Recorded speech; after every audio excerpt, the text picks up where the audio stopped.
Bueno, muy buenas tardes para todos. Espero que estén muy bien. Estamos aquí reunidos para desarrollar nuestra segunda sesión de componente práctico del curso Química Orgánica. Veo que aún tenemos ingresos, pero creo que podemos ir avanzando para respetar a aquellos que pudieron atender el compromiso a la hora.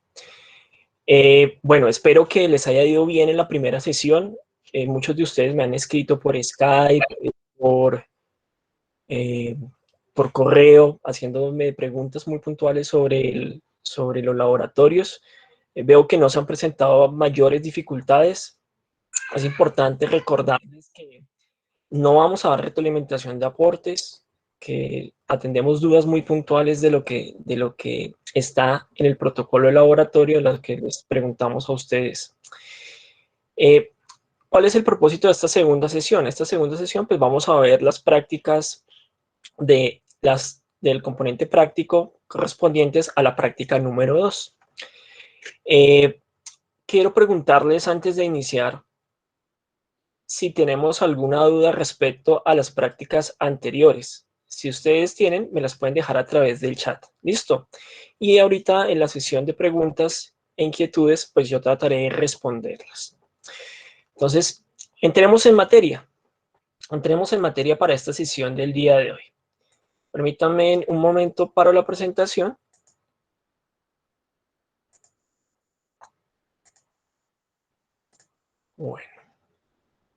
Bueno, mientras tanto, cuéntenme, ¿cómo me escuchan? ¿Me escuchan bien? Buenas tardes, tutor y compañeros. Y si se escucha bien, tutor. Muchas gracias. Bueno, cuéntenme, ¿se ve la presentación en pantalla? Sí, señor. Sí, señor. Dale, muchas gracias. Bueno, listo. Entonces, entremos en materia del día de hoy. Como lo hicimos en la sesión anterior, en la práctica número 1, hoy vamos a tener entonces una primera parte que es esta, en la cual vamos a hacer un encuentro de gran grupo, en el cual vamos a aclarar algunos aspectos puntuales sobre lo que esperamos que ustedes hagan en esta práctica. Y estaré, como en la ocasión anterior, hasta las 8 de la noche vía Skype atendiendo sus dudas e inquietudes. Hoy estaré de 2 a 8 únicamente atendiendo dudas de componente práctico. ¿Listo? Es importante que aprovechen estos espacios que se les han programado para que ustedes desarrollen el componente práctico. Sé que tal vez no puedan dedicarle las 6 horas, como pues sería lo ideal, pero por lo menos traten de avanzar o por lo menos revisar qué es lo que se les pregunta en esta práctica número 3. Aparentemente esta práctica número 2, aparentemente esta práctica número 2 es un poco larga, pero no, van a ustedes darse cuenta de la medida que haga la presentación de que es una práctica bastante fácil de entender si le ponemos a cuidado algunos aspectos importantes que debemos conocer. Entonces, les recuerdo de nuevo mi nombre, Johnny Roberto Rodríguez, soy su tutor de teoría y de componente práctico, estoy en la sede nacional en Bogotá. Bueno, entonces, recuerden, práctica 1 fue la que vimos en la sesión anterior, la que ustedes ya deberían tener listo al día de hoy, o eso espero, que trataba los temas de solubilidad, puntos de fusión y ebullición, densidad, propiedades de acidez de los alcoholes y fenoles, reacciones de identificación de alcoholes y fenoles y los montajes de esas prácticas, relacionados a esas prácticas. Bueno, hoy vamos a ver aldehídos y cetonas, que esto se vio, bueno, el grupo carbonilo, algunas cosas del grupo carbonilo lo vimos en la tarea 3, pero como tal no se ha visto todavía. Biomoléculas, ácidos carboxílicos y derivados. Va muy de acuerdo a lo que estamos viendo en esta tarea 4. Bueno, entonces en esta práctica número 2, bueno, aviso, recuerden que la práctica 3 es el próximo lunes. Práctica 2. Entonces vamos a ver qué hay en la práctica 2. La práctica 2 recibe el nombre de propiedades químicas del grupo carbonilo y biomoléculas. Otro aviso, recuerden que tenemos videos en el cual explicamos a detalle cada una de las prácticas. Sin embargo, hoy vamos a puntualizar algunas cosas. ¿Qué se van a encontrar ustedes en el protocolo de laboratorio? Pues se van a encontrar 3 actividades. ¿sí? Una primera relacionada con aldehídos y cetonas, otra son 4 actividades, otra con biomoléculas, otra con ácidos carboxílicos y otra con montajes. 4 actividades en esta práctica. Vamos a ver en detalle algunos de los elementos para cada una de estas actividades para que ustedes lo tengan muy presente cuando estén haciendo el informe. Cuando se pongan ahorita a continuación a realizar el informe. Entonces, primero, para la primera actividad que tiene que ver con aldehídos y cetonas, ustedes van a encontrar estas dos tablas. Si quieren, vayan observando ustedes en sus computadores los protocolos. Entonces, en la primera tabla, que es la tabla número 5, les van a dar 4 sustancias. ¿Qué es lo primero que hay que hacer con esas 4 sustancias? Pues reconocerlas. Ir a buscar qué es el pentanal, qué es la butanona, qué es el propanal y qué es la pentanona. Ahí se les pide hacer la estructura química, como lo hemos hecho con los editores de moléculas que ustedes ya manejan muy bien, y decir si esas sustancias son aldehídos y cetonas. Ahorita vamos a ver algunas particularidades para que ustedes lo tengan presentes e identifiquen muy fácilmente con el nombre o con la estructura si eso es un aldehído, si es un aldehído, si es una acetona, si es un ácido carboxílico, si es un alcohol, que son relativamente parecidos. Bien, luego de que tengan identificadas esas sustancias, van a pasar a la tabla número 6, en donde, como en el caso de los alcoholes, para la práctica 1, aquí hay unas pruebas químicas que se le hacen a esas sustancias para identificar si esas sustancias son aldehídos, cetonas o si no lo son. ¿Listo?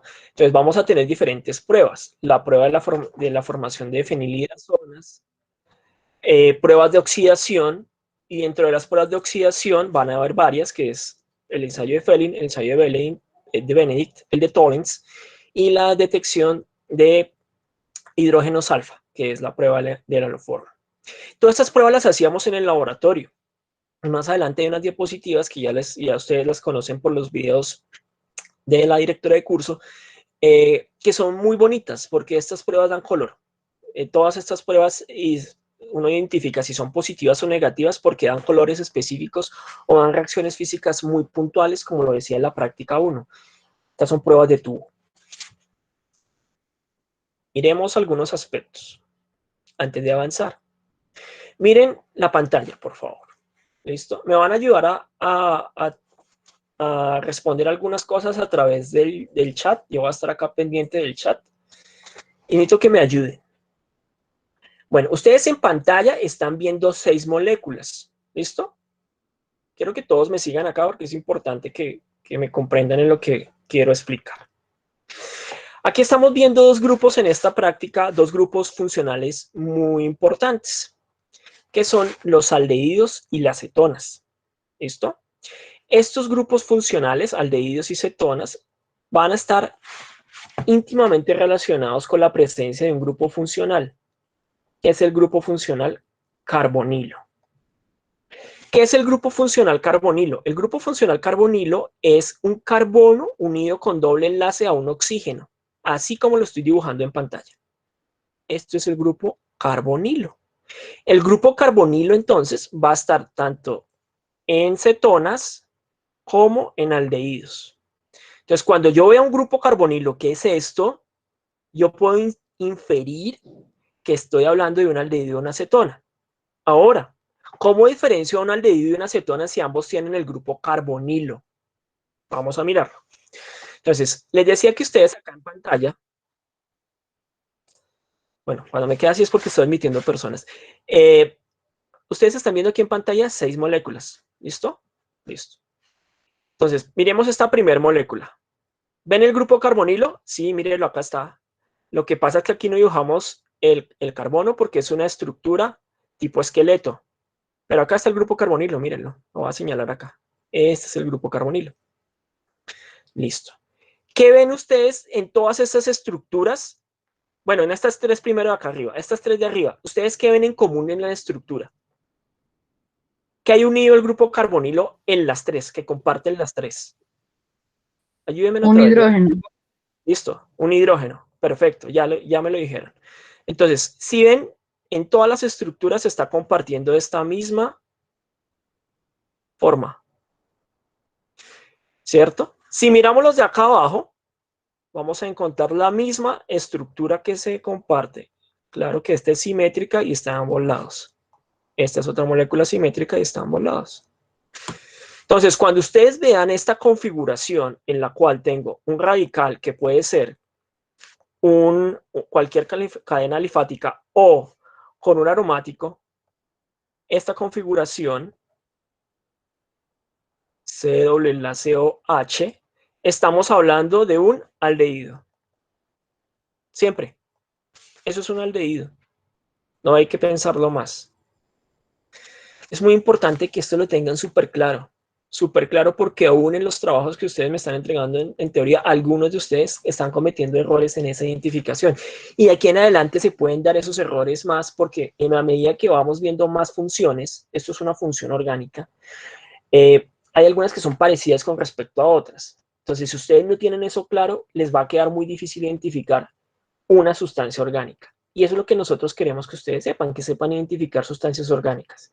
Si ustedes saben identificar una sustancia orgánica por su función, pues evidentemente van a poder saber cómo es su reactividad, porque cada función orgánica tiene una reactividad específica y particular. Entonces, hay formas a través de reacciones químicas de obtener esas sustancias, de obtener esas funciones. Y hay formas en las cuales esas funciones van a reaccionar para obtener otras funciones, que era lo que veíamos antes de las reacciones de síntesis y las reacciones de experimentación. Entonces es súper claro tener esto. Entonces, vuelvo y lo repito. Cuando vemos esta configuración, que es una cadena alquílica o una cadena aromática unida a un carbono o unido a un doble enlace de oxígeno y es a su vez a un hidrógeno, o sea, esta forma, estamos hablando de un aldehído. Y recuerden que un carbono unido a un doble enlace a un oxígeno es el grupo carbonilo. ¿Listo? Sigamos. Hasta ahí vamos en los aldehídos. Entonces, profesor, ¿cómo se identifica una cetona? Miren en pantalla. ¿Qué es lo que está pasando acá? ¿Quién me cuenta? ¿En qué se diferencian estas con estas?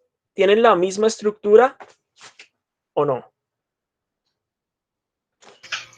No, profe. No, ya que el hidrógeno no está solo, digamos en los aldehídos sí, pero en las cetonas o no está o está acompañado con un oxígeno. Bueno, sí, pero lo puedo explicar más fácil. O sea, siempre traten de explicar ustedes las cosas y comprender las cosas lo más sencillo que puedan. Lo que dice Jerezim está bien, pero se los voy a explicar más sencillo. Miremos esta estructura. Es una estructura tipo esqueleto. Estas son cetonas. ¿Pero por qué son cetonas? El grupo carbonilo, ¿dónde está? Mírenlo acá. Recuerden que En la mitad. sí, sí. Cada arista es un carbono en una estructura tipo esqueleto. Otra cosa que ustedes están confundiendo algunos. Todavía esto no lo han comprendido, entonces vuelvo y lo reitero acá. Entonces aquí está el grupo carbonilo, acá otro carbono, acá otro carbono. Aquí esto sería H3 y acá sería H3 si esto fuera una estructura semidesarrollada. Listo, acá está el grupo carbonilo. ¿Acá dónde está? Está acá y acá está acá. Listo. Preguntas. Aquí el hidrógeno, que es representativo de los aldehídos, no está. Si lo ven, no está. Acá no está. Entonces, ¿qué vamos a decir? Una cetona es esta estructura. Cuando hay un radical, el grupo carbonilo y otro radical, y el radical es diferente del hidrógeno. El radical que está en cualquiera de los dos debe ser uno diferente al hidrógeno. ¿Eso qué quiere decir? Que un grupo carbonilo está en medio de una cadena de carbonos. Cuando ustedes encuentren un carbonilo en medio de una cadena de carbonos, eso es una cetona. Pero este ejemplo me va a permitir dar otra diferencia fundamental. Entonces ya tenemos claro que esta primera estructura tiene, vamos a borrar esto, dejamos esta. Entonces vuelvo a dibujar acá un radical. Ahora, este radical puede ser una cadena alifática, es decir, de solo carbonos, o puede ser una cadena aromática como esta. Este es el aromático más sencillo, ¿no? Hay otros aromáticos. Lo que pasa es que en este curso no vamos a ir más allá, sino que simplemente vamos a decir que el benceno es un aromático, pero hay muchos otros. Miremos. Entonces, vamos a analizar esta segunda molécula. Ayúdenme, por favor. ¿Cuántos grupos carbonilos ven? Ya les había dicho. 2, profe. 2. Listo, bien. Entonces, vamos a mirar que este es un carboncito, otro carbono y otro carbono. Este es el primer grupo carbonilo y este es el segundo grupo carbonilo. Listo. Este claramente estoy diciendo, este primero, que es una acetona. Es esta regla. Cuando yo le digo que el carbono está en medio de dos carbonos, es decir, en una cadena carbonada, es una acetona. Pero este que ustedes, ¿qué le ven de distinto al segundo? El grupo hidroxilo. Exactamente. Aquí nos vamos a adelantar un poco a la actividad 3 de este mismo curso. De esta misma práctica, perdón. Vamos a cambiarle color a esto.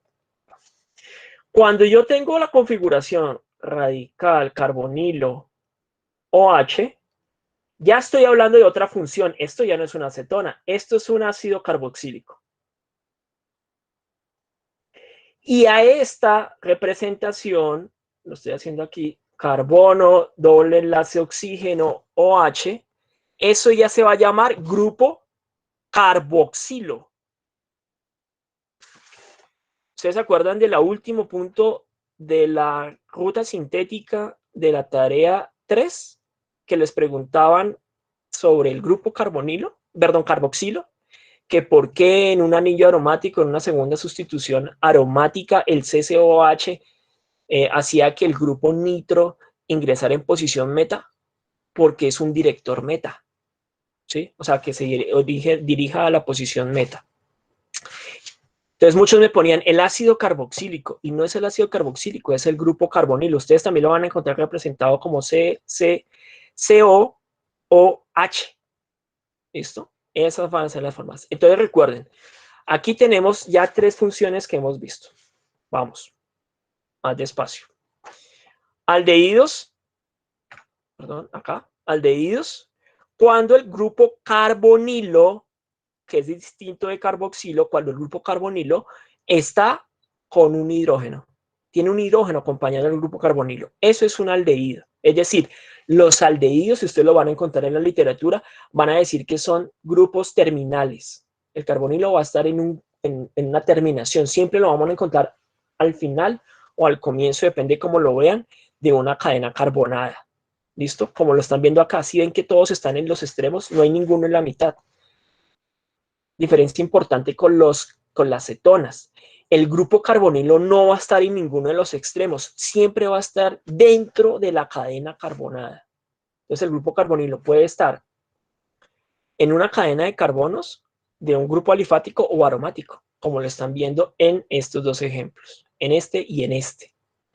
Pero si el grupo carbonilo en uno de sus extremos tiene un grupo OH, ya no se llama grupo carbonilo, sino que es el grupo carboxilo, y eso no es una acetona ni un aldehído, sino que es un ácido carboxílico. ¿De acuerdo? Ahora, miremos la estructura 3, esta. Cuéntenme, ¿qué es eso? ¿Qué funciones ven ustedes ahí? Ya las vimos las dos. La primera la vimos en la sesión anterior, y pues ahí hay otra que estamos viendo hoy. ¿Qué funciones hay ahí? Joana Patricia, de acuerdo, ahí hay alcohol, listo. Ahora miramos cuál es. ¿Y qué otra función hay ahí? Ácido carboxílico, muy bien, Diego. Para los que no lo han encontrado todavía, voy a señalarlos en azul, un poquito más grueso, acá. Este OH, que está en una cadena carbonada, es el grupo hidroxilo. Característico de los alcoholes y los fenoles. ¿Por qué esto no es un fenol? Porque no está en un aromático, es un alcohol. Y el grupo carboxilo de los ácidos carboxílicos es este. Esto es el grupo carboxilo. Y esto es un ácido carboxílico. ¿Listo? Hasta ahí vamos. Bueno, miremos los de abajo. Ayúdenme. ¿Qué ven ustedes ahí? ¿Qué funciones ven ustedes allá en estas tres moléculas? Que son aromáticas todas. Un benceno. ¿No te alcancé a escuchar, Alice? ¿Un benceno? Aromáticos, sí, claro, es aromáticos. Pero de las que estamos estudiando hoy, ¿qué función hay? ¿Aldehídos, profe? Edward, señor. ¿Edward qué dijo? ¿Aldehídos, profe? No, No, es aldehído. una acetona. Edward. Sí, es correcto, es una acetona. Edward, no es un aldehído porque mira, el aldehído debe tener un hidrógeno al lado del grupo carbonilo. Mira, ninguna de estas estructuras tiene un hidrógeno. Esta tiene un CH3, esta que es un metil, un CH2CH3 que es un etil, y este un fenil que es un benceno. Entonces estos serían cetonas. ¿Listos? Listo, profe. Ahora se les va a complicar un poquito. Aquí hay unos ejemplos para que me ayuden a identificarlos. Vamos a trabajar este, el E. Si observan, ese es un ciclohexano, no es un aromático. Ojo con eso. No van a, esa es otra confusión que es muy usual. ¿Por qué esto no es un aromático? Porque no tiene los enlaces dobles. Miren que siempre va a haber una conjugación de 3 enlaces dobles, punto de la tarea 3 que ya hicimos. La conjugación de 3 enlaces dobles se va a observar porque hay estas líneas, ¿no? Aquí no están. Entonces estamos hablando de enlaces sencillos. Eso es un ciclohexano. Y si ustedes observan, cada uno de esos ciclohexanos, cada uno de los carbonos del ciclohexano están numerados. Entonces me van a ayudar a encontrar las funciones presentes en este anillo. Carbono 1, ¿qué es este? ¿Qué función es esta? Ayúdenme. Metil. No. Mírenla bien. Metil es esto. Me fue el lápiz acá. Esto es un metil. CH3. ¿Esto es CH3? No. Ahí lo que dice es CHO. ¿Qué función es? Disculpe, es que no se veía bien la imagen. Ah, bueno. Ya las amplio, tranquilos. Es cuestión de ampliar. Ahora sí.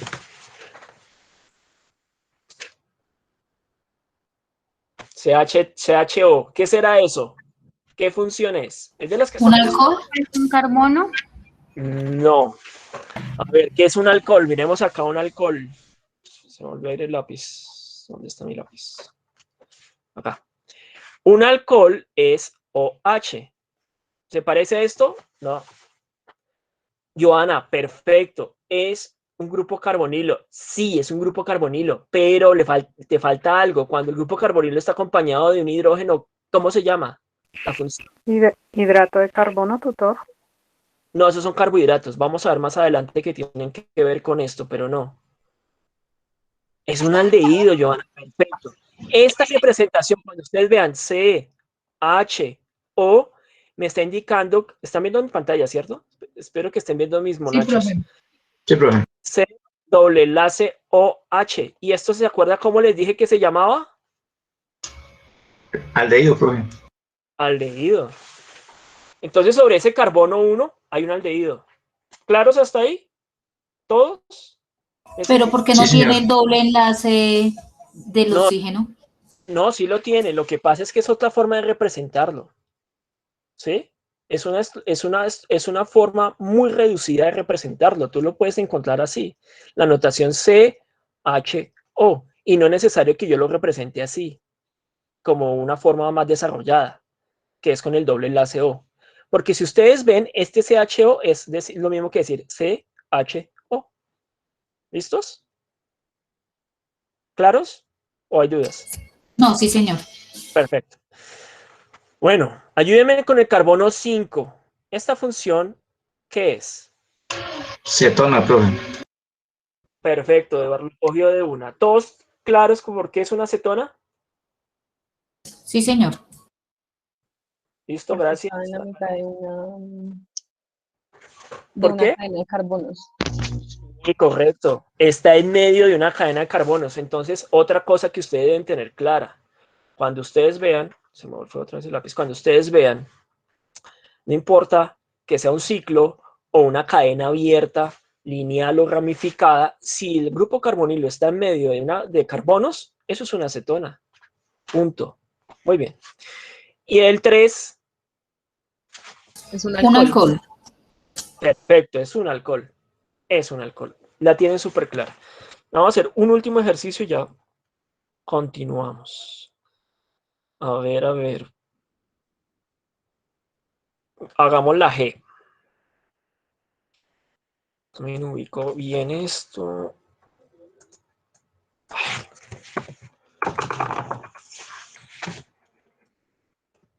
Perdón. Dejar de hacer esto.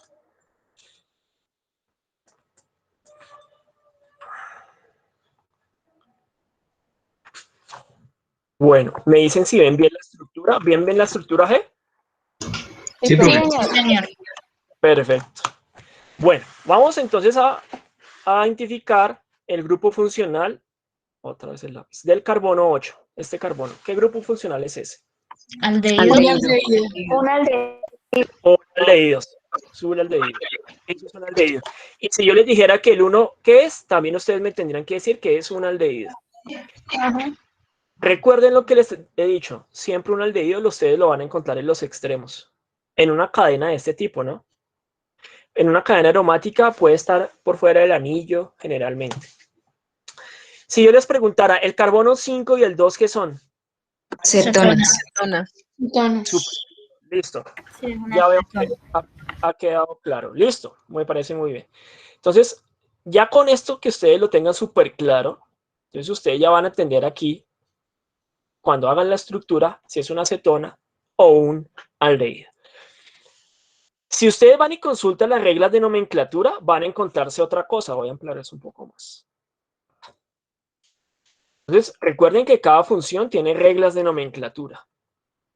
Recuerden que la nomenclatura es la forma en la cual los químicos han dado una serie de reglas para nombrar a los compuestos orgánicos. ¿Y por qué surge la nomenclatura? Y no solamente los orgánicos, sino cualquier tipo de compuesto químico. Porque hay muchos compuestos. Y como todos necesitamos hablar un lenguaje común para identificar o describir un compuesto, pues surgen las reglas de nomenclatura. Entonces, otro tipo.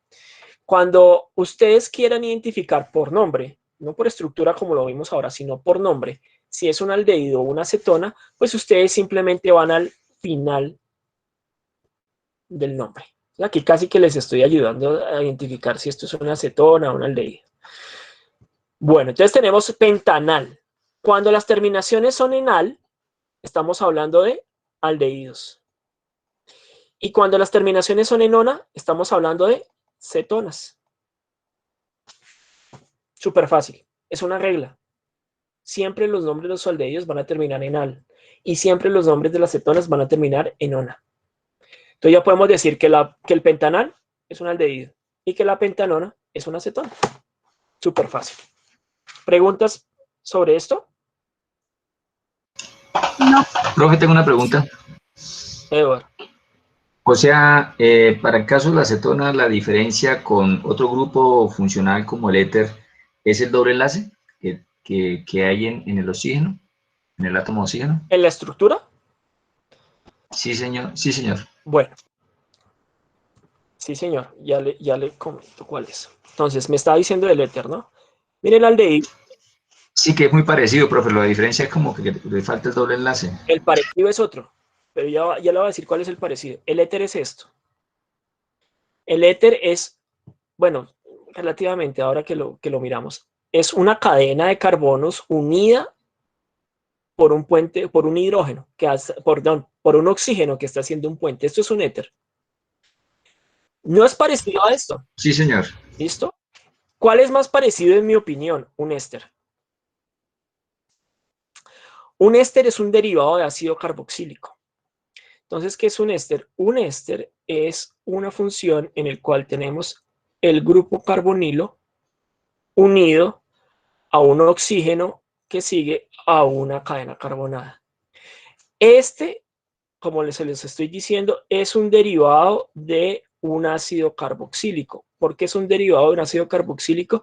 Porque se obtienen por reacciones de ácidos carboxílicos, en la cual este hidrógeno del ácido carboxílico se pierde generalmente por hidrólisis, queda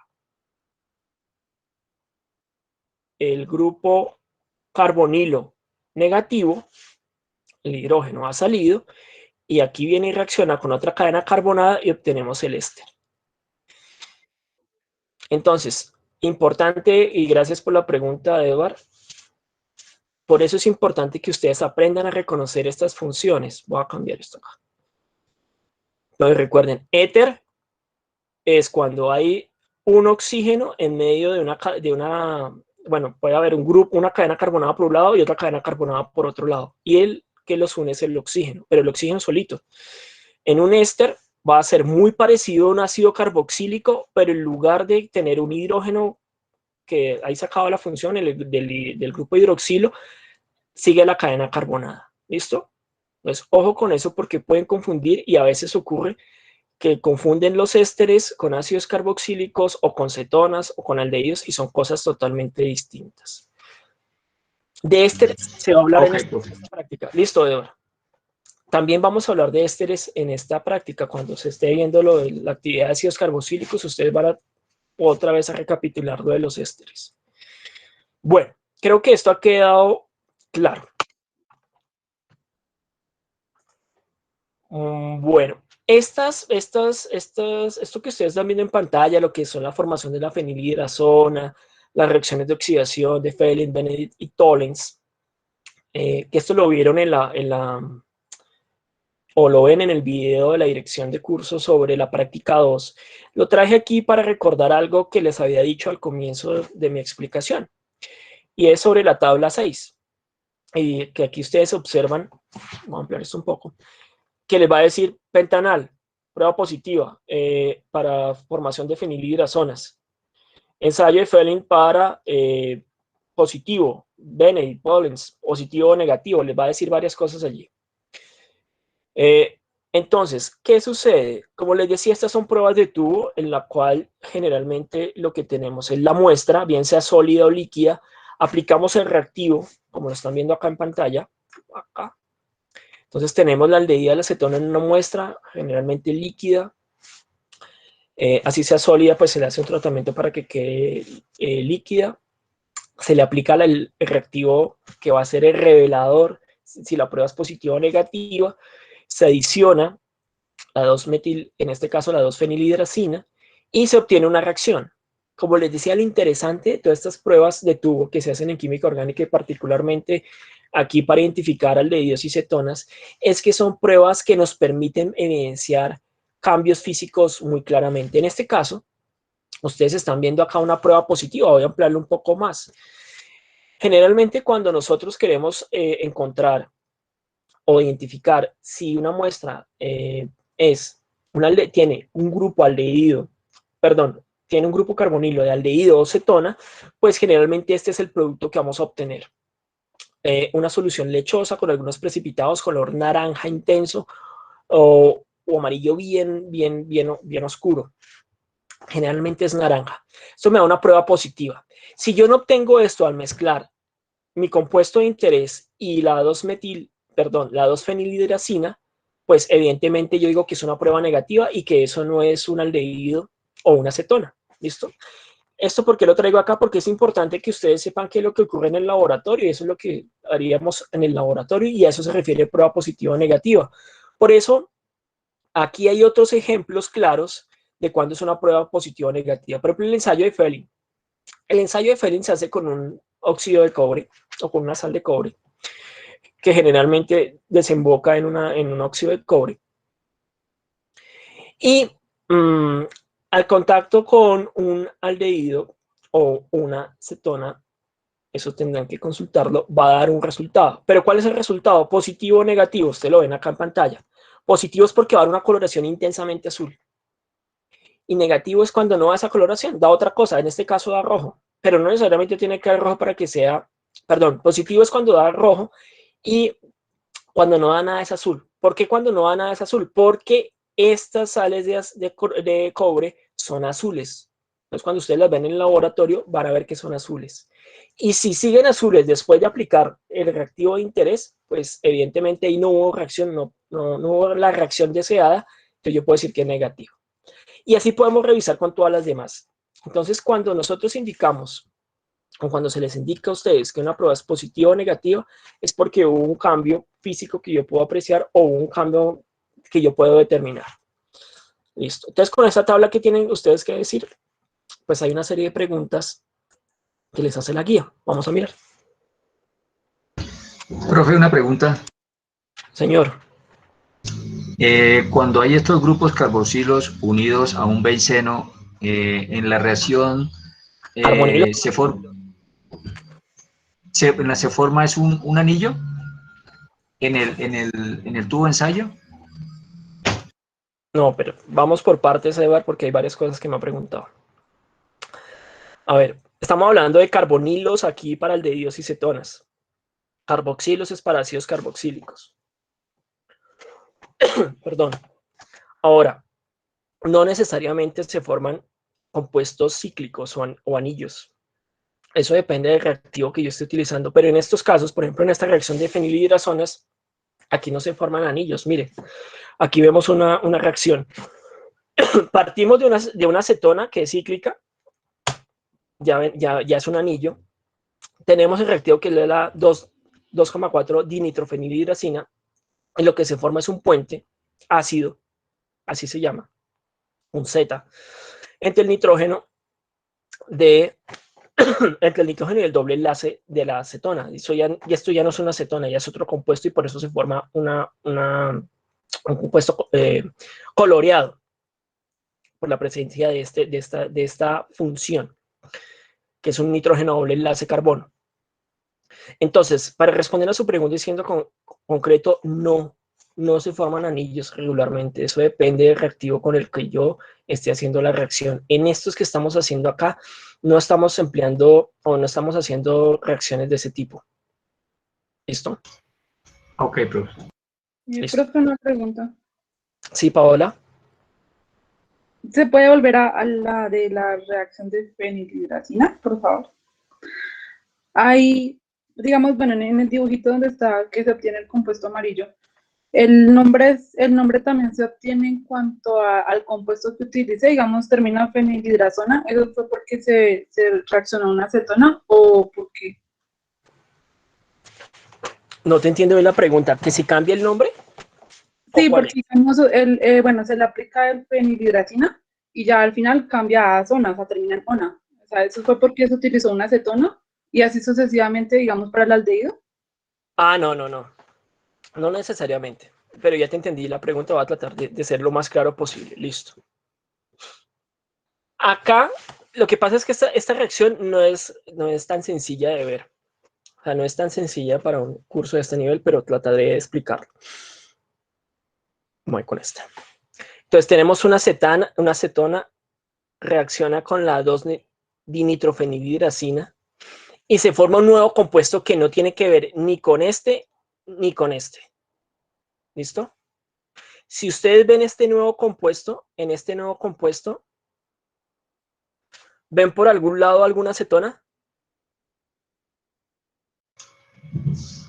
No, profe. No se ve ninguna acetona.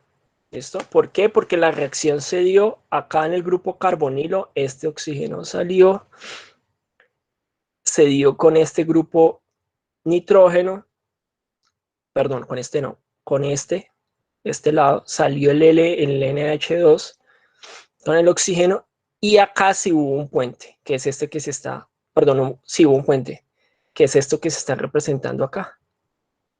Si yo tuviera otra acetona, qué sé yo, tuviera esta acetona,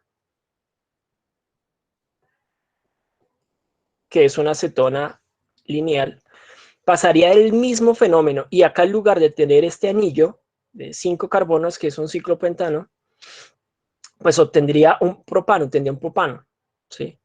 Ahora, lo que me quieres decir es si el nombre acá me está diciendo algo. Listo. Acá, aunque la terminación sea ona, no significa que esto sea una acetona, porque este nombre, eso es otra cosa que ustedes deben tener muy claro, no necesariamente me está dando el nombre UPAC de esta estructura. y nosotros estamos trabajando con nombres IUPAC de nomenclatura. Hay otros nombres que son nombres comunes que se les han dado a las estructuras químicas porque desde que se fueron descubiertas o sintetizadas se les asignó ese nombre. Entonces, en este caso, la terminación ONA no significa que el producto final de la reacción de la 2,4 nitrofenilhidrazina sea una acetona, no necesariamente. ¿Listo? Espero haber sido claro en lo que traté de explicar. Sí, señor, gracias. Bueno, entonces aquí nos hacen 5 preguntas. Con base en las tablas, y ya las presenté ahí arriba, ¿qué pruebas permiten identificar ambos grupos funcionales, aldehídos y cetonas? Súper fácil, una pista. Si ustedes se dan cuenta que todas estas funciones de allá arriba son aldehídos y cetonas, y si alguna prueba le está dando positivo, tanto para aldehídos como para cetonas, usted puede decir que esa prueba le permite identificar aldehídos y cetonas. No se queden únicamente con lo que yo les estoy diciendo acá, es muy importante. Si ustedes van y consultan sobre cómo es, o mejor, si consultan en internet, por ejemplo, ponen en Google, prueba de la 2,4 dinitrofenilhidrazina, o ponen prueba de Fehling para aldehídos y cetonas, ahí les explica en detalle qué se busca en cada función, en cada prueba de esas, qué permite identificar, qué no permite identificar. Los posibles errores que se pueden dar, las interferencias, porque hay interferencias que se pueden dar, los falsos positivos. Aquí hay algo que también llamamos falsos positivos, y es cuando una prueba me da un resultado, digamos, un cambio de color que yo esperaba, pero no es porque esté la función, sino porque es un falso positivo. Eso también se da en estas pruebas de tubo, y por eso ya no son tan confiables.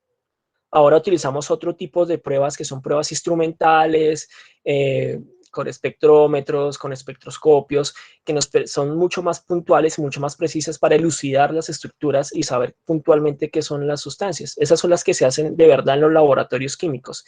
Estas son pruebas que se hacían antes, hace tiempos, y con las cuales podemos identificar y saber en primera instancia, con algún criterio cualitativo, si existe o no en una muestra determinada una función orgánica o no.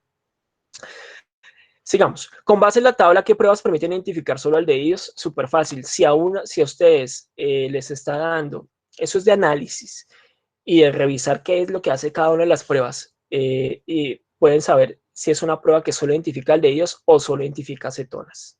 ¿Listo?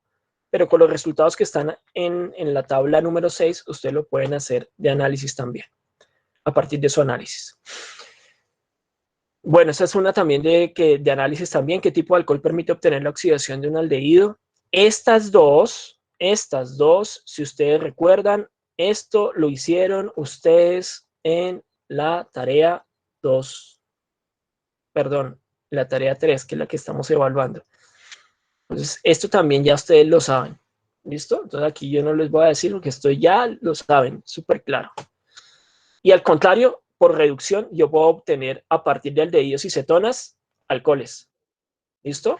Entonces, por oxidación de alcoholes, yo puedo obtener aldehídos y cetonas. Y por reducción, que es lo contrario, puedo obtener alcoholes. Esto también lo quedó claro en la tarea 3. Ya la llaman revisada, que ustedes respondieron eso. Vamos a la actividad 2. Ahorita les doy espacio para preguntas, pero por ahora en el chat no veo. Biomoléculas. ¿Listo? Entonces aquí también hay otras pruebas de tubo. Lo mismo que en las anteriores que hicimos con aldehídos y cetonas. Pregunta. ¿Qué es una biomolécula? No busquen en internet, no me interesa que busquen ahora en internet. ¿Qué les viene a ustedes si les pregunto qué es una biomolécula? De primera vez. ¿Un carbohidrato, profe? Sí, un carbohidrato es un tipo de biomolécula. ¿Qué más? Proteínas. Es una estructura química que está compuesta por muchos, así, o sea, así como en la tarea anterior, que está compuesta de muchos grupos y aporta cada uno sus cositas, algo así, no sé. Bueno, voy a ir organizando cosas, ya te doy la palabra, Camila. Son moléculas grandes, creo que quieres decir, Paola. Camila.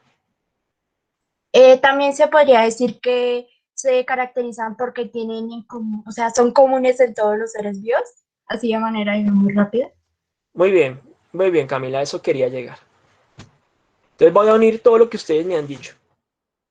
Biomoléculas son biomoléculas que están presentes en los seres vivos. Son parte de los metabolitos. ¿Y qué son los metabolitos? Son las estructuras químicas, los compuestos químicos que forman nuestro metabolismo, hacen parte de nuestro metabolismo. ¿Y qué es el metabolismo? Son el conjunto de reacciones químicas que le permiten a los organismos gastar o producir energía, ¿sí? Todos los seres vivos tienen metabolismo. Nosotros tenemos un metabolismo puntual.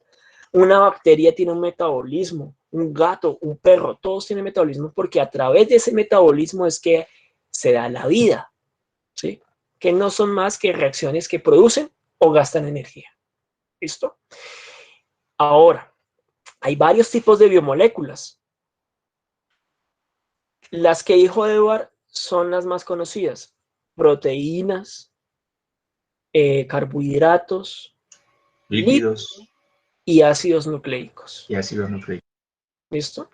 Todos esos 4 tipos son los tipos clásicos de biomoléculas y son los metabolitos primarios en nuestros metabolismos. O sea, son, digamos, los componentes más importantes de los metabolismos. En esta práctica se va a hablar puntualmente de 2 tipos de biomoléculas: las proteínas y los carbohidratos. ¿Listo? Ahora, ustedes también de pronto los han oído porque es que en la nutrición, usualmente en los alimentos se habla de ellas. ¿Y por qué se habla de ellas? Porque nosotros, en el metabolismo humano, se requiere ingerir muchas de esas biomoléculas porque nuestro metabolismo no las produce por sí solo. Es decir, nuestros cuerpos no las producen, sino que necesitamos ingerirlas. Entonces, en nuestros alimentos, ¿qué vamos a encontrar? Muchas de esas biomoléculas o precursores de ellas. Es decir, precursores significa que son moléculas que me van a permitir a través de reacciones químicas producirlas. Entonces, en esta primera parte de la actividad 2 se hablará de las proteínas. Y como nos decía Paola, las proteínas, los ácidos nucleicos, los carbohidratos y los lípidos son moléculas muy grandes. Vamos a hablar de macromoléculas. ¿Sí? A diferencia de lo que hemos visto hasta acá en los ácidos carboxílicos, en los alcoholes, en los fenoles, que estamos hablando de moléculas pequeñitas, pues no tan pequeñas, pero digamos que son de 15 átomos, 20 átomos, hasta 30 átomos.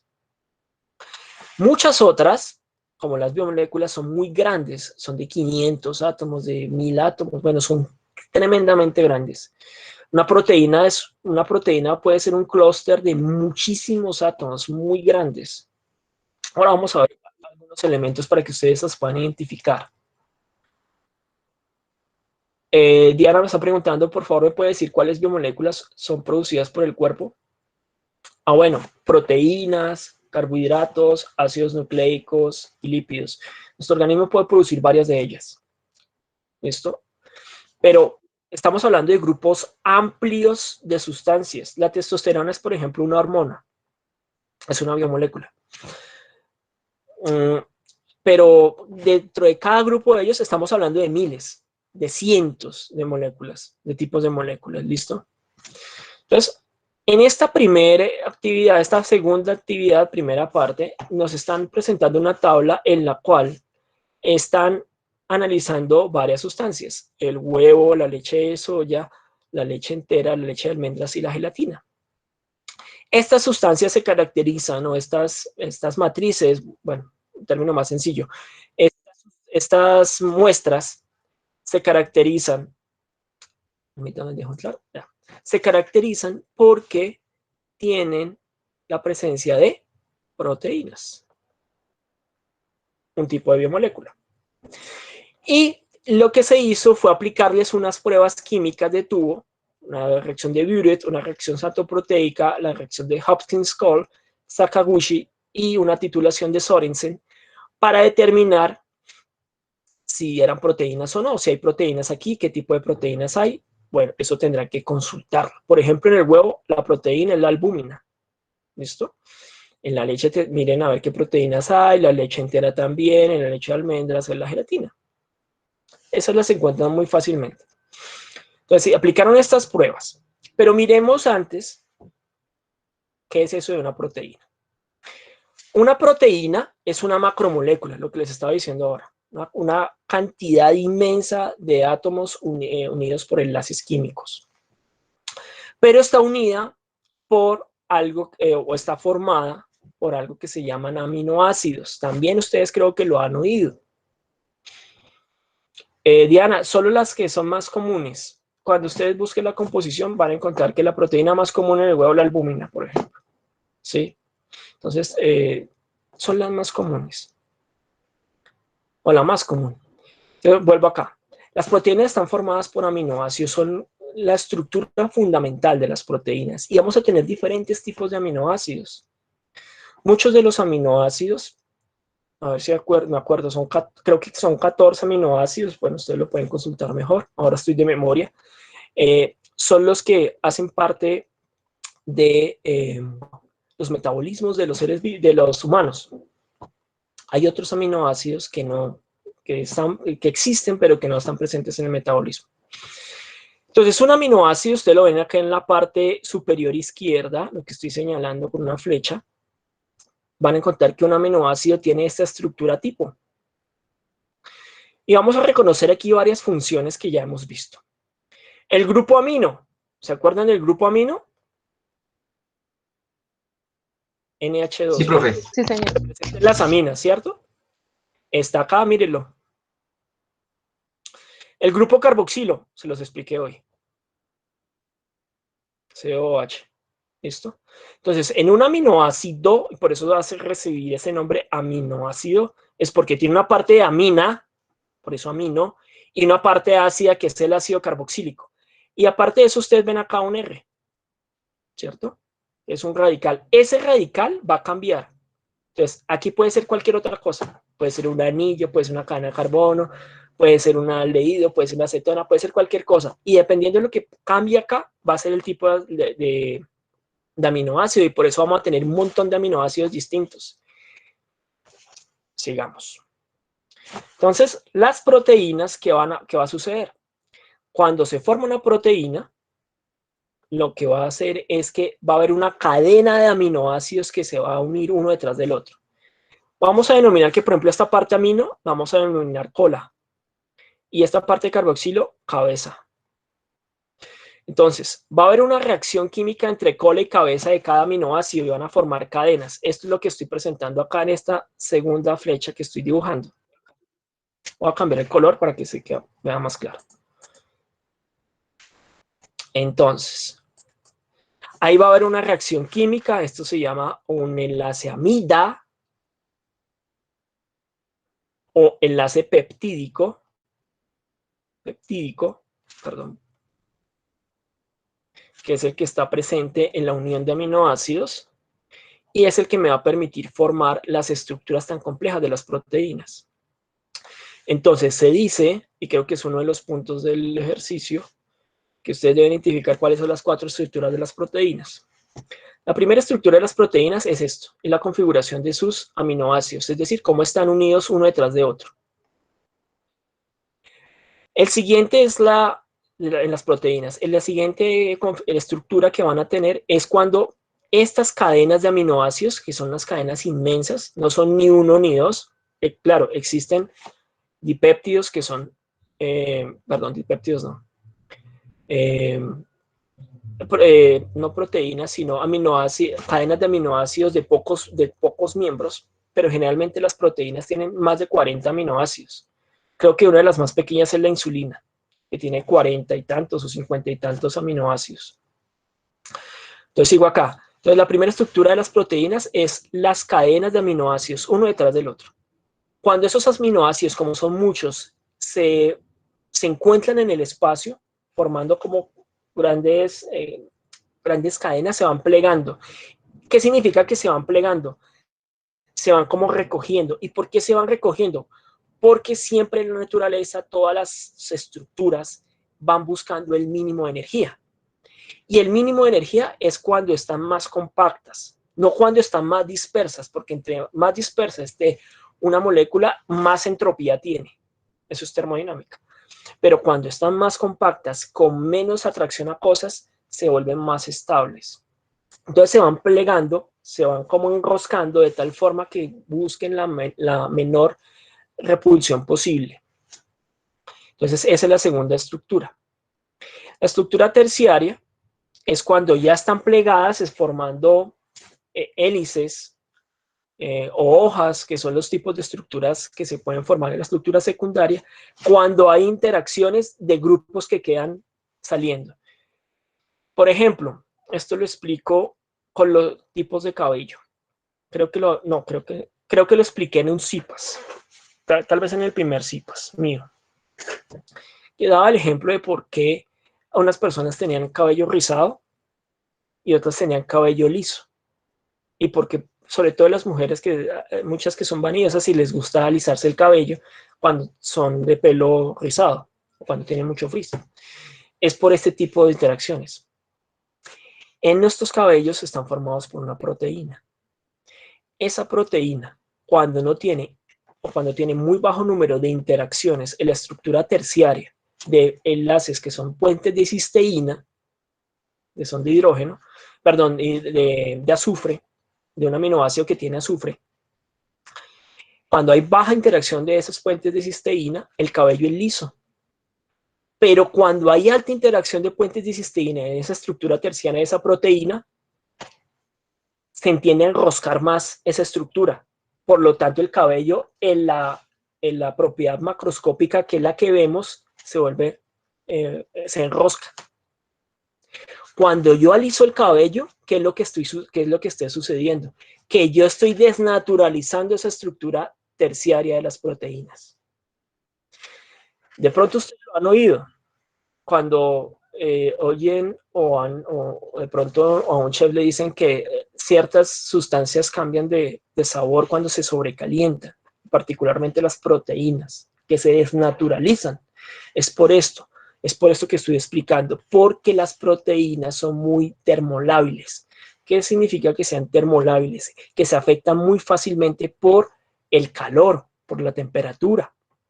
¿Por qué? Porque pierden muy fácilmente estas estructuras, sobre todo la terciaria y la cuaternaria. La cuaternaria es cuando ya tengo varias proteínas que son grandísimas e interactúan entre ellas. Entonces ya estamos hablando de un clúster, de una cosa muy grande. Entonces, cuando yo caliento una proteína, yo la desnaturalizo. Entonces, parte de esa estructura de la proteína se pierde. ¿Listo? Esto se los cuento para que ustedes sepan en dónde están parados y por qué estamos estudiando esto y por qué es importante este cuento de las proteínas y dónde está la química del asunto. Entonces, volvamos acá.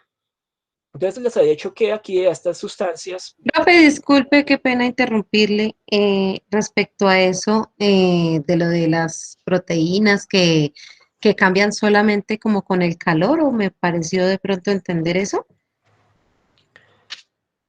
Se desnaturalizan con choques térmicos, con altas temperaturas.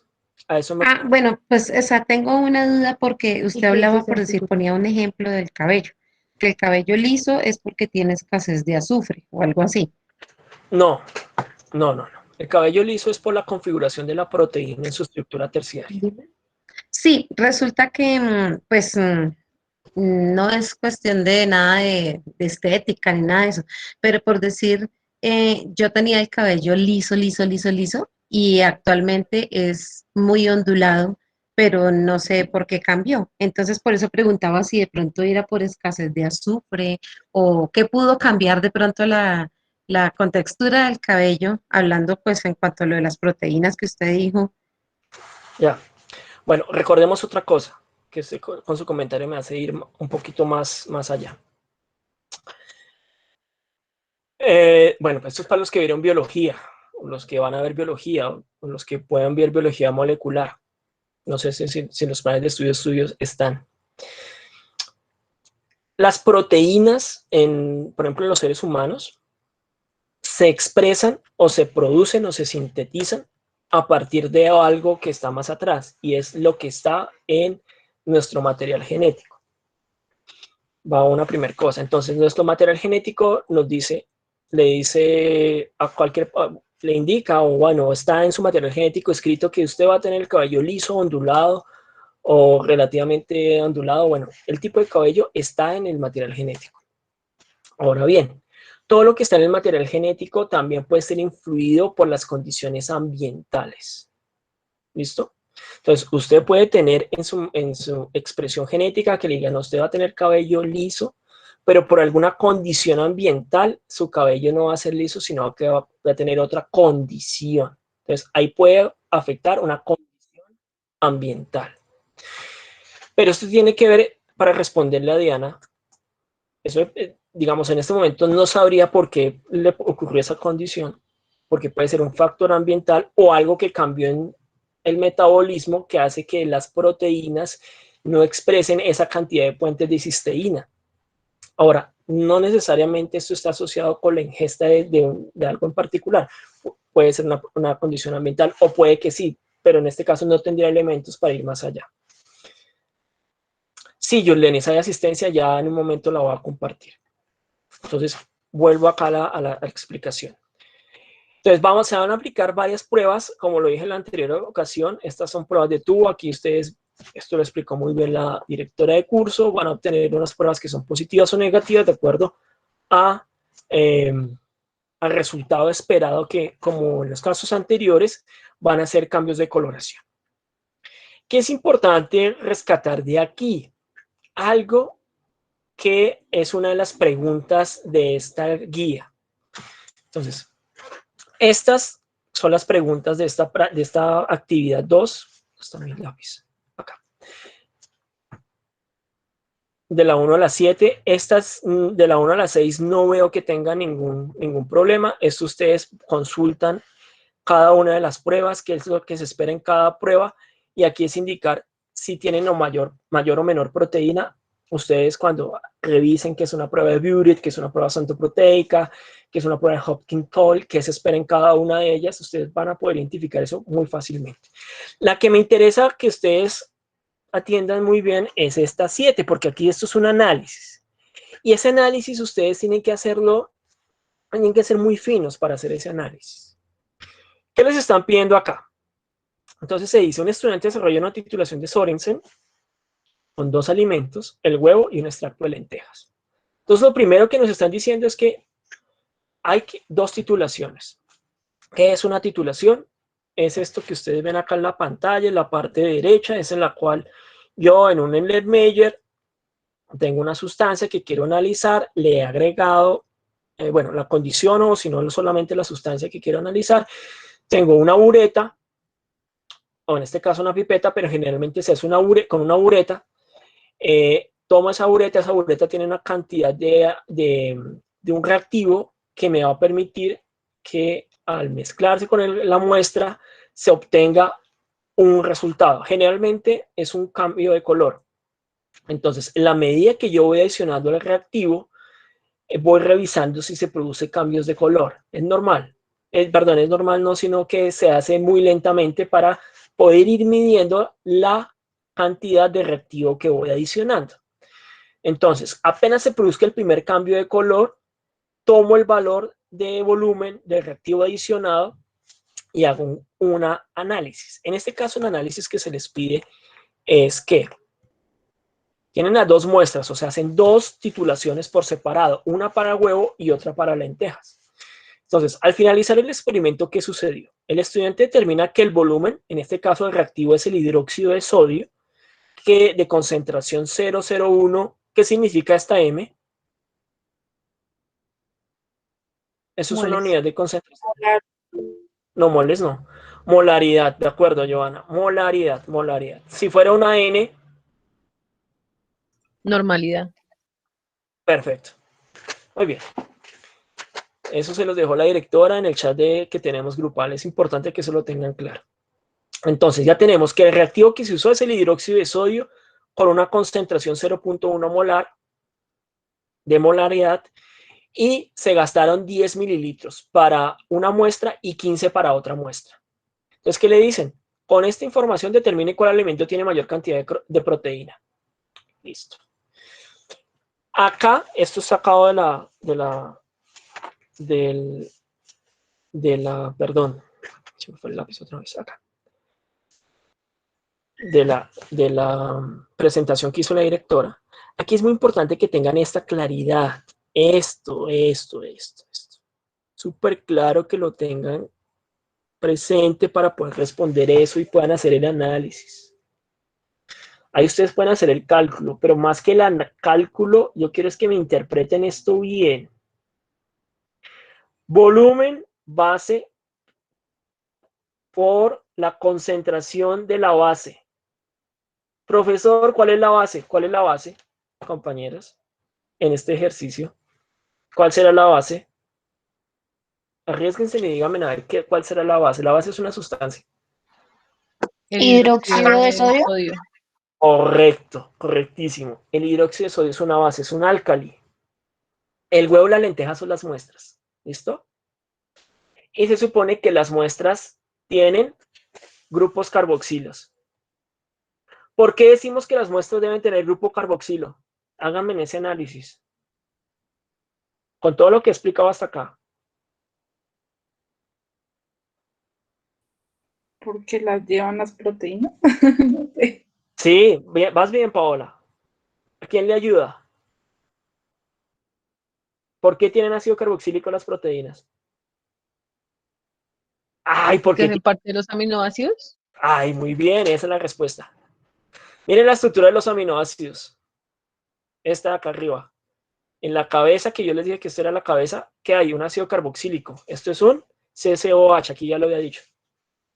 ¿De dónde salieron esos CCOHs? Ah, pues de los aminoácidos que hacen parte de las proteínas. Entonces, por lo tanto, estamos diciendo que en las muestras, ¿qué hay? Hay proteínas. Y que esas proteínas tienen aminoácidos. Y que esos aminoácidos tienen un ácido carboxílico. ¿Listo? Ahí está, ahí va nuestro análisis. Entonces, ¿qué me está diciendo esto? El volumen de la base. Entonces, yo ya sé que en una muestra gasté 10 mililitros y en otra muestra gasté 15 mililitros. ¿La concentración que usamos en ambos experimentos fue la misma o fue distinta?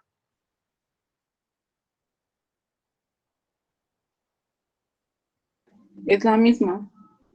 Fue la misma. Muy bien, Paola. ¿Por qué? Mírenla acá. Finalizado el experimento, determina el volumen del hidróxido de concentración 0.1. ¿Me da otra concentración el ejercicio? No, ninguna. 0.1 normal es distinto, Diana Milena. Es 0.01 molar. ¿Listo? Entonces, esta es la concentración. Lo que me está cambiando es que en una me dio 10 y en otra me dio 15. Yo creo que ya van entendiendo cómo es la cosa. Si esto permanece constante, que es la concentración de la base, que es 0.01 molar, ¿qué es lo que me está variando el volumen? Y esto me está diciendo que la concentración por el volumen es igual al número de equivalentes del grupo COH. Ahí prácticamente que ya les estoy dando la respuesta. ¿Cuál tendría más concentración de aminoácidos? ¿El que gastó más volumen de base o el que gastó menos volumen de base? Si esto es directamente proporcional. El que gastó más. ¿Que gastó más? ¿Por qué? Porque el que gastó más. Porque yo necesité NOH, esto se disocia. Vamos a poner un equilibrio, pero esto se disocia en agua produciendo esto. Este ion carboxilo, cuando se disocia en agua, le pasa esto. CO negativo más H positivo.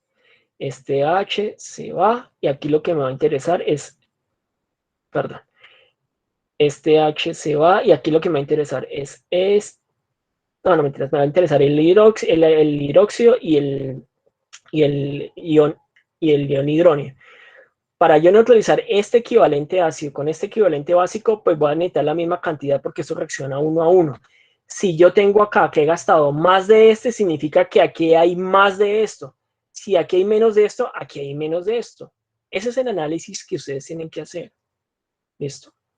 Entre más volumen de base que gaste a la misma concentración, significa que voy a neutralizar, porque es una reacción ácido-base, más o menos ácido.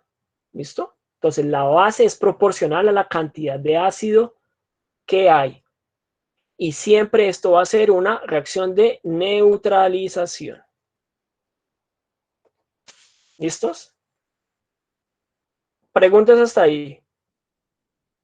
de este punto. ¿Claro? Profe, o sea que Profe, utilizó... Ah, bueno. Si quieres tú Profe, primero, qué pena. señorita Marta. Yo tengo una pregunta, no sé, como sencilla. Dime, Viviana. Profe, cuando se hace la simulación de lo que vamos a hacer en la práctica, por ejemplo, en este caso, en este punto, tenemos que colocar, digamos, como las evidencias dentro del informe de lo que vayamos desarrollando paso a paso, o simplemente los hacemos, o sea, lo que tenemos que hacer y colocamos respuestas y ya. Solo las respuestas porque a diferencia de otros laboratorios de otros cursos en donde se usan simuladores, allí sí requiere la evidencia del uso del simulador. Pero aquí no, como no estamos usando simuladores, simplemente tienes que analizar los resultados que nosotros ya les dimos y entregar los resultados. ¿Listo? No, los análisis de los resultados. Pero como no hay simuladores, pues no van a tener que ir a tomar el pantallazo del simulador, nada de eso. Excepto en los montajes. En los montajes sí requieren tomar el pantallazo de Chemix. No más. Ya, profe, es que yo estaba como confundida pensando que teníamos simulador como pasó con química general. No, aquí no tenemos simuladores. Ok, profe, vale. Gracias. Listo. Bueno, la segunda parte de la práctica de la actividad 2 está relacionada con carbohidratos. Entonces aquí, hasta aquí miramos proteínas, aquí son carbohidratos. ¿Les recuerdan que yo les había dicho que aquí es importante retomar el tema de aldehídos y cetonas? Alguien me habló hace un momento de ellos. Es porque los carbohidratos que son los azúcares, van a tener en su función, como funciones importantes, el grupo. ¿Cómo se llama este grupo? El que estoy señalando. ¿Aldehído? Correcto. El grupo carbonilo presente en los aldehídos. ¿Y este cómo se llama? Este. ¿Aldehído? No, el aldehído es este. Cetona. Ah, correcto. Esta es una cetona. Entonces, en los carbohidratos van a estar presentes los aldehídos y las cetonas. Y eso va a hacer que yo tenga carbohidratos que son aldosas porque son aldehídos, y cetosas, que son cetonas. También va a haber muchos grupos hidroxilo. Profe, espere un momentico, por favor, me perdí. Yo estoy viendo las dos iguales, el del aldehído y la cetona. Me perdí. No, son distintos. Esto es un aldehído. ¿Claros hasta acá? Esto es una cetona. ¿Claros hasta acá? Pero ambos tienen el doble enlace con la O, ¿no? Con la O. Claro, ¿no? porque ese es el grupo carbonilo. Y recordemos que el grupo carbonilo debe estar presente en aldehídos y cetonas. Lo que lo diferencia es que el aldehído tiene un hidrógeno y las cetonas están en medio de una cadena carbonada. Ah, ya. Ah, ya volví, gracias. Ah, bueno, y bien.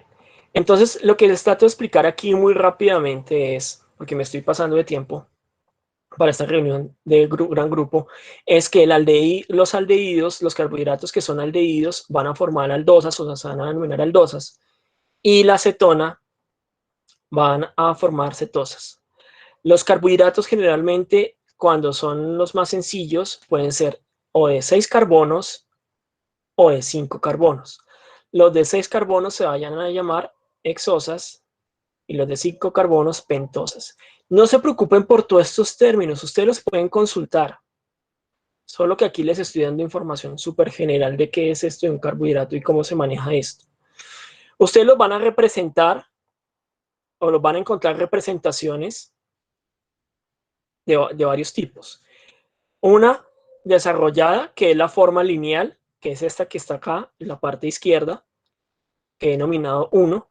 Una proyección de Hartwig, que es la que ustedes van a ver en muchos libros, en la cual la van a presentar como un ciclo de esta forma. y otra que es una proyección estructural en la cual ustedes pueden encontrar representaciones tipo silla o bote. ¿Sí? Este tipo de representaciones ya las vimos, por eso era importante que ustedes supieran que es un grupo axial o un grupo ecuatorial para poder identificar este tipo de configuraciones estructurales. Algo más importante en los carbohidratos. Entonces, los carbohidratos va a haber de muchos tipos, como en el caso de las otras biomoléculas. Los más sencillos se van a llamar monosacáridos, como por ejemplo la glucosa, que es un carbohidrato en el cual hay 6 carbonos, o la fructosa, que es otro carbohidrato de 6 carbonos. Esas son las unidades más sencillas. Ellos van a también a tener la posibilidad de unirse entre sí como en los aminoácidos, formando estructuras más grandes, como por ejemplo, cuando se unen dos, forman disacáridos, o estructuras muchísimo más grandes donde se unen montones de carbohidratos, como en el caso del almidón, que es una macromolécula, un polímero inmenso. Cuando digo polímero es que estoy queriendo decir una macromolécula, en la cual puede haber muchísimos carbohidratos. Entonces, en esta práctica, lo que se les hace es una serie de preguntas también relativas a pruebas que se les hacen a unos carbohidratos X, en los cuales se obtuvieron unos resultados. Entonces, esos resultados, como en los casos anteriores, son coloraciones o formación de precipitados. Aquí generalmente son coloraciones, excepto en este que es un precipitado. Entonces se hizo Molish, Benedict, Lugol, Barfoot, Dial y Selivanov. ¿Qué sucede? Que aquí lo que se les pide es, por ejemplo, en la reacción de Molish, ¿qué resultado se obtuvo? Se obtuvo un resultado de un anillo rojo-violeta. Bueno, ¿ustedes qué hacen con eso? Pues ustedes van a determinar qué es lo que pasa en la reacción de Molish. Esto lo explicó también muy bien la directora. Vayan y revisen esa web y ustedes van a entender con claridad, o busquen qué hace cada una de las reacciones. Entonces, por ejemplo, la reacción de Molish, ¿qué es lo que debe suceder? Si no tengo ningún color, o sea, si no hay nada, no es un carbohidrato. Pero si tengo un color anillo violeta, es un carbohidrato. O sea que, ¿qué pasó acá? En esta tabla, ¿qué debería responder? ¿Es un carbohidrato o no es un carbohidrato? Sí, sí lo es.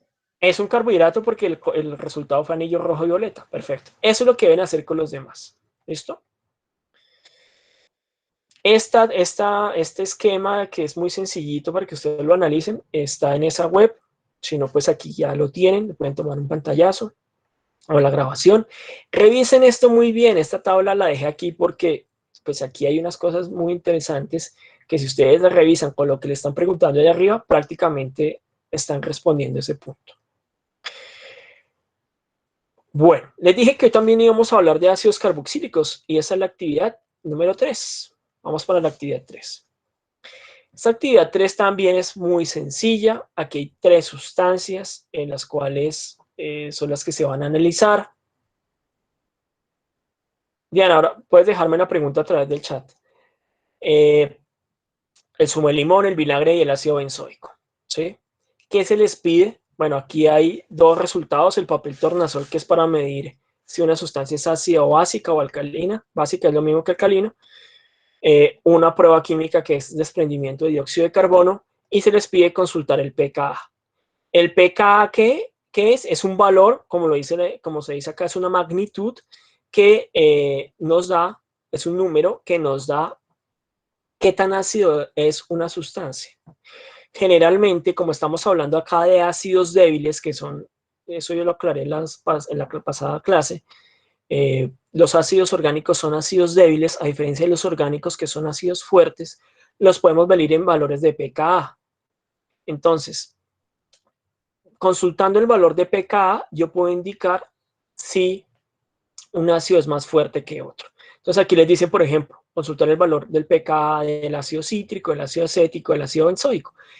¿Y por qué esos ácidos? Porque esos ácidos son los que están presentes en el jugo de limón, en el vinagre, bueno, y el ácido benzoico es el mismo ácido. ¿Listo? Es por eso. Entonces ahí van a tener que hacer el análisis.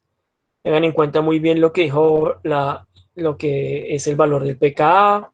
Consulten si el valor de pKa, del potencial de pKa más alto o menor, es más ácido o menos ácido. pero igual eso ya también se explicó. Algo que es muy importante y que es en lo que me voy a centrar aquí para esta actividad es en el equivalente de neutralización. A ustedes se les da este ejercicio. En este ejercicio ustedes tienen que saber muy claramente, tienen que identificar claramente y hacer uso claramente de esta expresión. B, que significa volumen de ácido por concentración de ácido igual al volumen de hidróxido de sodio por concentración de hidróxido de sodio. ¿Se les hace parecido a algo que vimos arriba cuando les expliqué lo de la neutralización por acá? Acá, en la titulación de Sorensen, pues es lo mismo. Es exactamente lo mismo. Lo que pasa es que a diferencia ya que es un análisis, aquí se les pide hacer un cálculo. Entonces este cálculo es muy sencillo. Para poder aplicar esta fórmula y finalmente calcular esto, tienen que interpretar en lo que se les está preguntando. Entonces, ¿cuál es el ácido acá? La muestra de ácido. ¿Tienen ese valor? Sí lo tienen. ¿Tienen el volumen del hidróxido gastado? Sí lo tienen. ¿Qué es este? Tienen esto. Tienen esto. ¿Tienen la concentración? La tienen. ¿Qué es lo que deben hallar? La concentración de ácido. ¿Qué es esto? Entonces, si pueden hacer el despeje, ¿qué es lo que tienen que hacer? Tienen que plantear esta ecuación, tienen que despejar C, que es muy sencillo, podrán encontrar la concentración de ácido, que es lo que se trató de explicar en la web. ¿Listo? Bueno, respecto a la actividad 4 no hay mucho que decir, revisar los videos de la profe respecto a los montajes típicos que se hacen aquí y desarrollar la práctica con Chemex. Bueno, miremos la pregunta de Diana.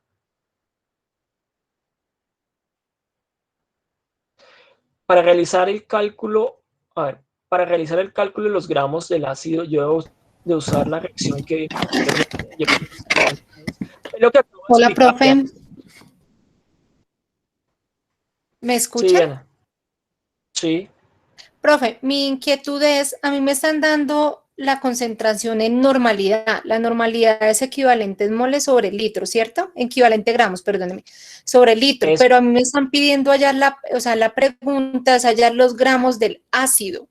Para yo poder hallar esos gramos del ácido, ¿me puedo ayudar con la ecuación que usted nos mostró ahorita sobre los equivalentes para poder convertir todo a moles y de ahí poder pasar a gramos, o me estoy confundiendo yo solita? No, a ver. Masa molar del ácido cítrico. ¿El ácido que le están pidiendo cuál es?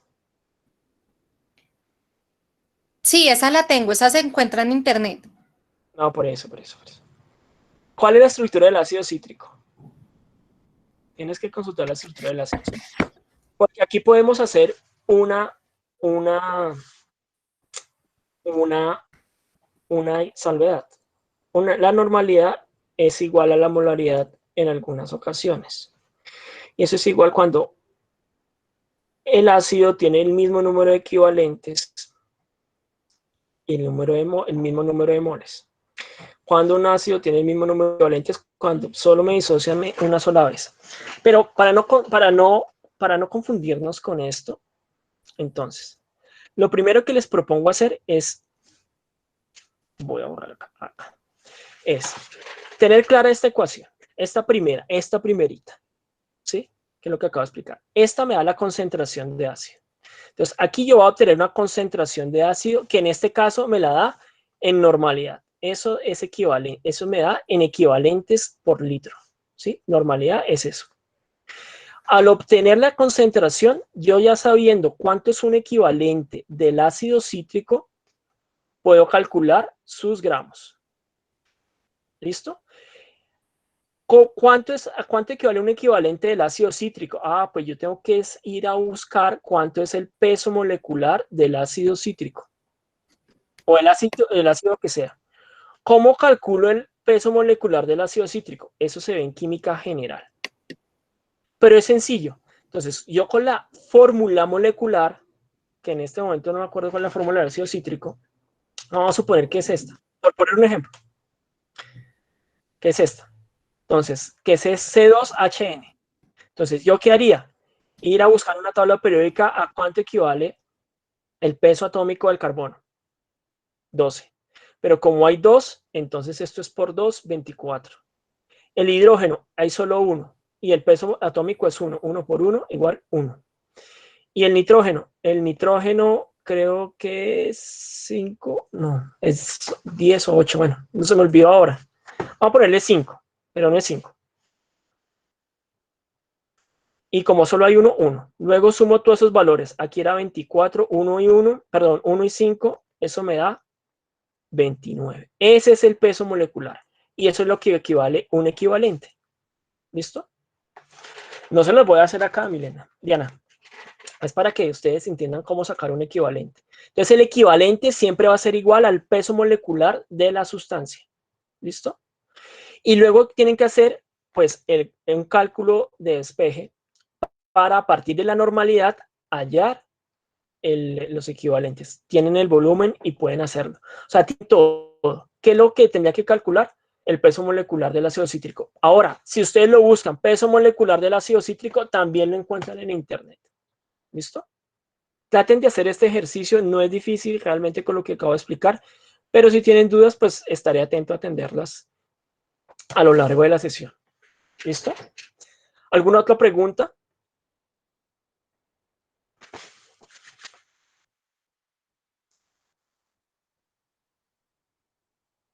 Perfecto, 192,124. Gracias, Eva. El peso molecular del ácido cítrico. Muy bien, entonces, les recuerdo, estaré aquí pendiente de ustedes hasta las 8 de la noche para esta segunda parte del componente práctico de la sesión 2. Si ustedes se dan cuenta, pues hay algunos, son 4 actividades, cada una tiene algunos puntos que hay que desarrollar. Vuelvo y luego, no es difícil. Estaré aquí hasta las 8 de la noche. Si alguno de ustedes no puede estar durante toda la sesión o no va a desarrollar el componente práctico hoy, de todas maneras, lo invito a que lo haga a lo largo de la semana. Recuerden que la tercera sesión es el próximo lunes. Esperaría que ya para el siguiente lunes, o sea, dentro de 15 días, me estén entregando el componente práctico. Eso sería lo ideal para ustedes y para mí, para yo poderlos ir evaluando. Y recuerden que estaré en Skype. Si hoy, vuelvo y insisto, si hoy no pueden desarrollar el componente, traten de hacerlo esta semana. Si tienen dudas, inquietudes, por favor me las dejan a través del Skype o a través del correo institucional y trataré de atenderlas. Vuelvo y reitero, no estoy revisando, no me envíen el documento completo de aportes porque no lo voy a revisar. Estoy atendiendo preguntas puntuales sobre ejercicios puntuales. ¿Listo? Y la asistencia. Profe, un día diferente, digamos, de hoy, que es hasta las 8 que atiendes las preguntas. ¿En horario normal tienes algún horario o digamos que damos las preguntas por el Skype? Mis horarios de atención están en el campus. Tengo horarios de atención en Skype, pero como entiendo que muchos no se adecuan al horario que tengo de atención, ustedes me pueden dejar sus dudas a través de Skype y yo trataré de atenderlas en el menor tiempo posible como lo he hecho. Gracias, profe. Ya les comparto la asistencia, permítanme un momento, no se me vayan a ir.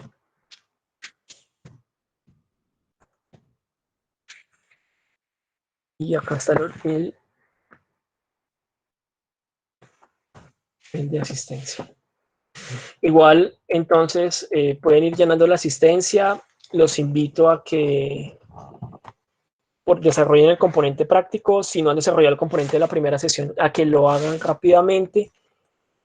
Y pues dejaré abierta esta sesión 5 minutos más mientras llenan la asistencia y estaré pendiente a través de Skype. Les deseo una muy buena tarde y gracias por haber asistido el día de hoy. Los espero a los que puedan asistir el próximo lunes, y a los que están viendo este video a través de YouTube, pues les deseo éxitos en el desarrollo del componente práctico. Muchas gracias.